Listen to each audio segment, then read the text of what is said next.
അപ്പോൾ social media പറയുന്നത് നരേന്ദ്രമോദിയായിട്ട് അടുത്ത് നിന്ന് വലിയ കാര്യങ്ങളൊക്കെ പറഞ്ഞ് വലിയ സൗഹൃദത്തിൽ പോയതിൻ്റെ അസൂയയാണ് ട്രംപിന്. ശരിക്കുമാണോ? കുറേ ഉണ്ട്. കാരണം അതാ ഇനോഗ്രൽ ഡേയുടെ അന്ന് ടെലിവിഷനിൽ G7 ഇനോഗ്രൽ ഡേയുടെ അന്ന് മെലോണി നരേന്ദ്രമോദിനെ കണ്ടപ്പോൾ ഓടി അടുത്ത് ഒന്ന് കൈ പിടിച്ചിട്ട് കുലുക്കിയിട്ട് പറഞ്ഞു, we are the most popular couple in the internet എന്ന് പറഞ്ഞു.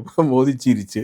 കാരണം ഇവർ തമ്മിൽ നല്ലൊരു പേഴ്സണൽ ഇക്വേഷൻ ഉണ്ട്, രണ്ടുപേരും നല്ലൊരു കെമിസ്ട്രി ഉണ്ട്. എവിടെ വെച്ച് കണ്ടാലും വർത്തമാനം പറയുക, സ്നേഹമായിട്ട്. അപ്പോൾ ഇതിനു മുമ്പ് പറഞ്ഞിട്ടുണ്ട്, you are the ideal man, you are a person whom I adore and worship എന്നൊക്കെ പറഞ്ഞു ഒരിക്കൽ ഈ മെലണി.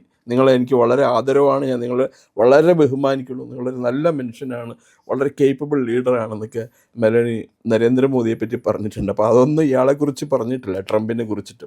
അതിന് ട്രംപിന് ഭയങ്കര ദേഷ്യമുണ്ട്.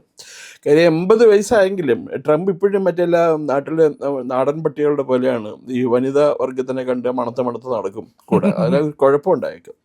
പിന്നെ അത് മാത്രമല്ല, അദ്ദേഹം അത് കഴിഞ്ഞൊരു പോസ്റ്റ് ചെയ്തു. എന്താ, മെലണി എന്താ പറയണേ, എൻ്റെ അടുത്ത് ഒന്ന് ബെഗ് ചെയ്തു എൻ്റെ കിടന്ന് സെൽഫി എടുക്കാൻ വേണ്ടിയിട്ട്. എന്നിട്ടാണ് ഞാൻ സമ്മതിച്ചത്. ആ സെൽഫി എടുത്തത് എന്തിനാന്ന് വെച്ചാൽ അവരുടെ popularity it is sagging in Italy. So she hopes to get revive her popularity or re energise or strengthen her popularity. അതിനു വേണ്ടിയിട്ടാണ് ഈ ഫോട്ടോ എടുത്തതെന്നൊക്കെയാണ് ഇയാൾ എഴുതി വെച്ചത്.